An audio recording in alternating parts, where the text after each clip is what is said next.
पति पत्नी आपस में बातचीत कर रहे थे तभी पत्नी अपने पति से पूछती है कि अभी भैया नहीं आया, यानी कि उनका बेटा नहीं आया जो काम पर गया हुआ था शाम को, तो उसे वापस आना था। तभी नजर पड़ती है पोती पर। पोती से पूछा जाता है कि बेटा जाकर अपनी मम्मी से पूछ कर तो आओ, क्या तुम्हारे पापा अभी तक क्यों नहीं आए हैं। वो बेटी जाती है अपनी माँ के पास और माँ के पास जाने के बाद पूछती है कि मम्मी मम्मी अभी तक पापा नहीं आए। दादी और दादू पूछ रहे हैं। जैसे ये बात पूछी जाती है तो कहती है कि तुम परेशान मत हो, मैं उन्हें फोन करके पूछती हूँ कि वह कहाँ तक पहुँचे हैं। अब पत्नी ने फोन लगाया तो फोन की घंटी जा जरूर रही थी, लेकिन फोन उठ नहीं रहा था। वह कुछ देर के बाद फिर इंतजार करती है, हो सकता है कि गाड़ी वाड़ी चला रहे हो इसलिए फोन ना उठ रहा हो। इसके बाद फिर दोबारा ट्राई करती है, लेकिन दूसरी बार ट्राई किया जाता है, घंटी पूरी जाती है लेकिन फोन रिसीव नहीं होता। आखिरकार घर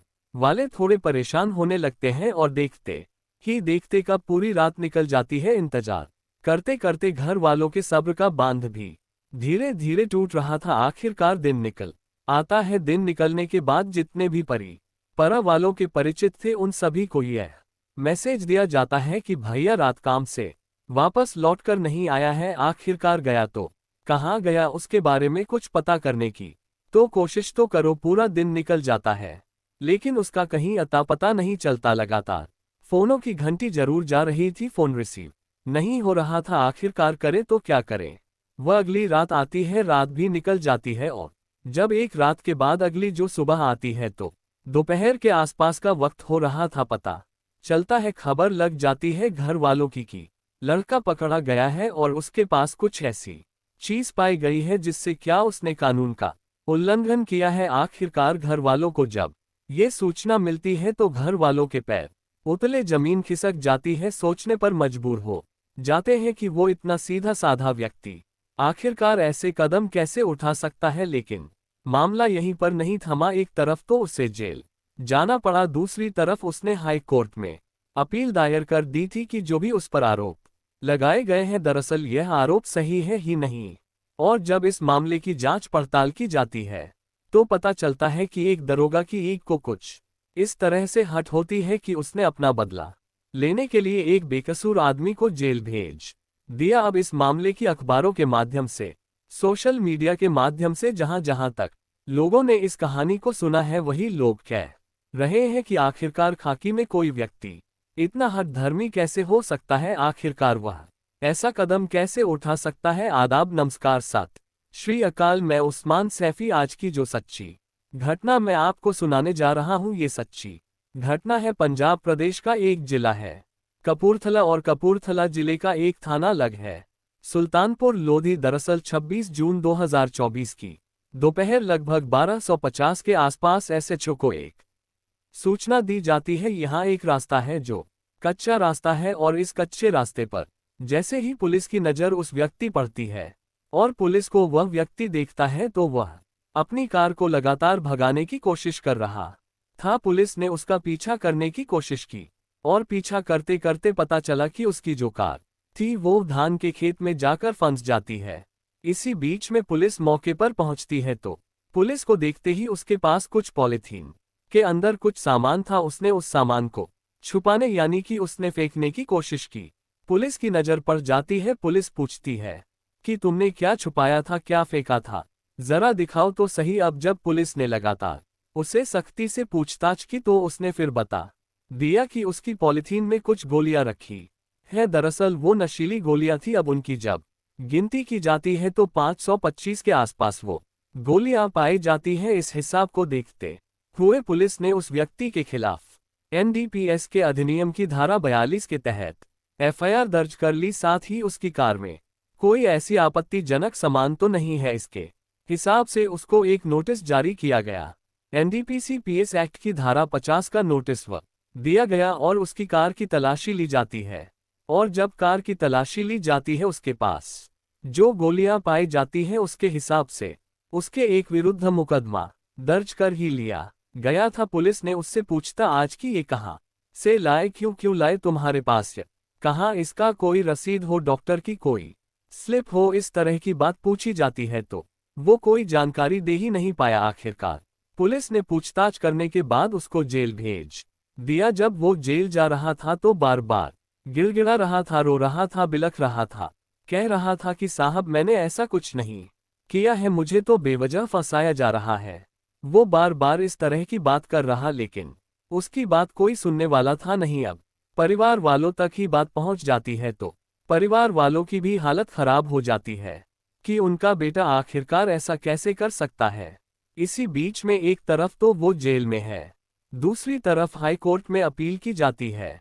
बताया जाता है कि साहब मुझे तो बेवजह फंसाया गया है। लगभग 2 महीने 15 दिन के आसपास वो सलाखों के पीछे रहता है और इसी बीच में जब कोर्ट में मामला पहुंचता है, यानी कि पंजाब एवं हरियाणा हाई कोर्ट में जब मामला पहुंचता है, न्यायमूर्ति कीर्ति सिंह की अदालत में जब इस घटनाक्रम की सुनवाई चल रही थी, तब उस व्यक्ति ने अपनी कहानी सुनाई। वो कहता है कि अब उसने एक कोर्स किया हुआ है पौधा संरक्षण और कीटनाशक प्रबंधन का, साथ ही प्रोफेशनल विश्वविद्यालय से उसने एक डिप्लोमा लिया है। उसका काम है कि खेतीबाड़ी में किस तरह कि कोई किसानों को दिक्कत तो नहीं आ रही है, इस तरह की वो जांच पड़ताल करता है। और ऐसे ही जांच पड़ताल करके 24 जून 2024 की शाम लगभग 5:30 या 6 बजे के आसपास वक्त रहा होगा, वह अपने घर की तरफ आ रहा था। खुश था, इंतजार कर रहा था, जैसे कि हर कोई जब ड्यूटी से वापस अपने घर आता है तो बहुत सारी चीजें होती हैं कि घर जाएगा, खाना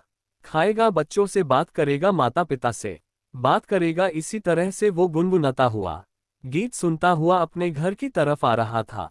लेकिन इसी बीच में जिस रास्ते पर वो चल रहा है वह कच्चा रास्ता है। उस कच्चे रास्ते पर ऐसा रास्ता है कि अगर कोई गाड़ी सामने से आती है तब बचाना बहुत मुश्किल हो जाता है। यदि पीछे से कोई गाड़ी आती है और ओवरटेक करने की कोशिश करती है, तभी उसे रास्ता देना बहुत मुश्किल हो जाएगा। यदि वह रास्ता देने की कोशिश भी करे तो शायद गाड़ी या तो उसकी खाई में गिर सकती है या फिर दूसरे वाले व्यक्ति की गाड़ी खाई में गिर सकती है। लेकिन इसी बीच में वो डरता तो उस रास्ते पर चल ही रहा था। 5:30-6 बजे के आसपास का वक्त रहा होगा। इसी बीच में पीछे से एक वाहन आता है, वो थोड़ा तेज रफ्तार में था। उसको ऐसा लग रहा था बस किसी तरकीब से ये उसे साइड दे, उसके बाद वो निकल जाए। अब साइड देने का तो मतलब ही नहीं बनता, क्योंकि रास्ता ही इतना तंग है। इसी बीच में पीछे से लगातार वो जो व्यक्ति है वो हॉर्न बजा रहा है। जब हॉर्न बजा रहा है तो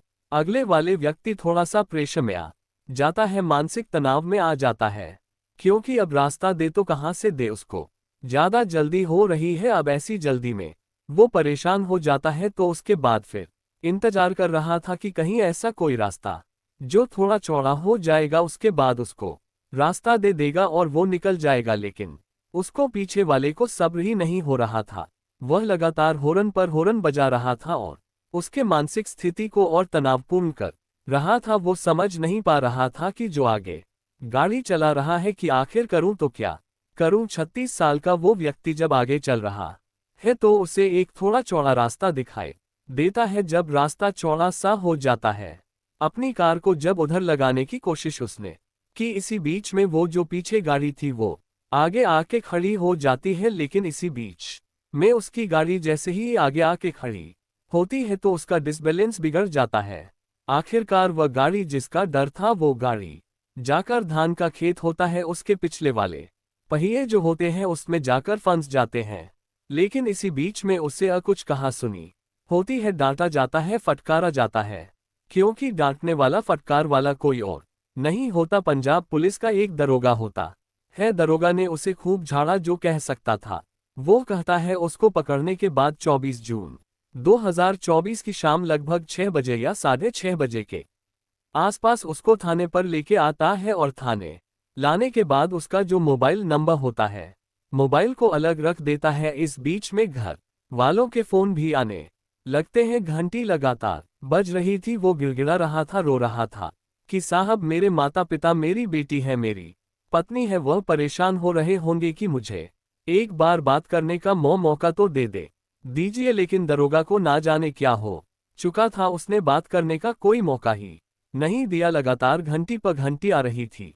उधर माँ बाप बेइंतहा परेशान हो रहे थे, बेटी परेशान हो रही थी, पत्नी परेशान हो रही थी। इधर यह बैठा हुआ हवालात में उस पूरी रात गुजर जाती है, 24 की रात 25 का दिन आता है, 25 का पूरा दिन ऐसे गुजरता है। 25 की पूरी रात आती है और 25 की पूरी रात गुजरने के बाद फिर अब 26 तारीख या 26 जून की वो रात आती है और 26 जून के दिन आता है।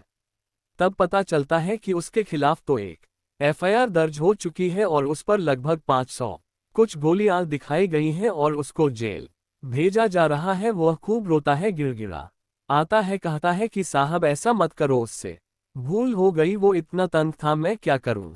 लेकिन पुलिस थी कि उसको जेल भेज दिया जाता है। वो जेल जब चला जाता है जमानत के लिए आवेदन करता है, संभवतः बताया जाता है कि निचली अदालत से उसको जमानत मिलती नहीं है, इसलिए उसने हाई कोर्ट में अपील कर देता है।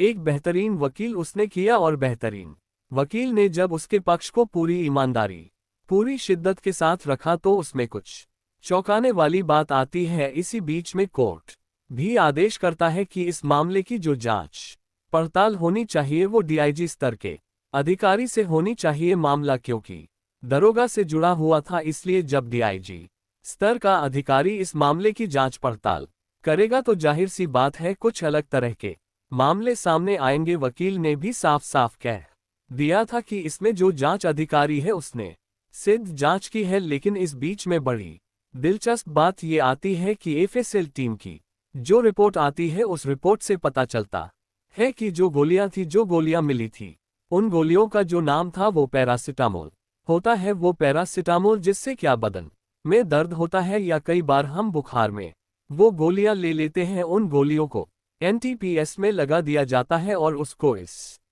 बात पर जेल भेज दिया जाता है। लेकिन पुलिस ने इन डीआईजी स्तर पर एक सीडीआर यान कॉल डाटा रिकॉर्ड में निकला जाता है ये देखने के लिए क्या वाकई पुलिस उसका पीछा कर रही थी या फिर कोई कहानी बनाई गई है। जब इसकी रिपोर्ट निकाली जाती है, क्योंकि वह जो लड़का है वह 24 तारीख की कहानी सुना रहा है और पुलिस ने अपनी एफआईआर में कहानी सुनाई थी वह 26 तारीख की थी। कॉल डाटा रिकॉर्ड से ये भी साबित हो जाता है कि जब उसको जब पुलिस ने कहानी सुनाई थी कि इस तरह से यहाँ पर एक व्यक्ति है जो कार लेकर भाग रहा है, पुलिस उसका पीछा कर रही है। उस वक्त वो सलाखों के पीछे था, यानी कि वो अवैध रूप से हिरासत में ले लिया गया था और उस जबकि वो 2 दिन तक ऐसे ही रहता है। और उसने जो कहानी सुनाई थी उसने कहा कि 24 की शाम का यह वाक्य है। वाक्य वैसा जरूर था, लेकिन पुलिस ने अपनी तरफ से उसमें जब कहानी गढ़ी है तो कहानी गणने के बाद फिर जो जज साहिबा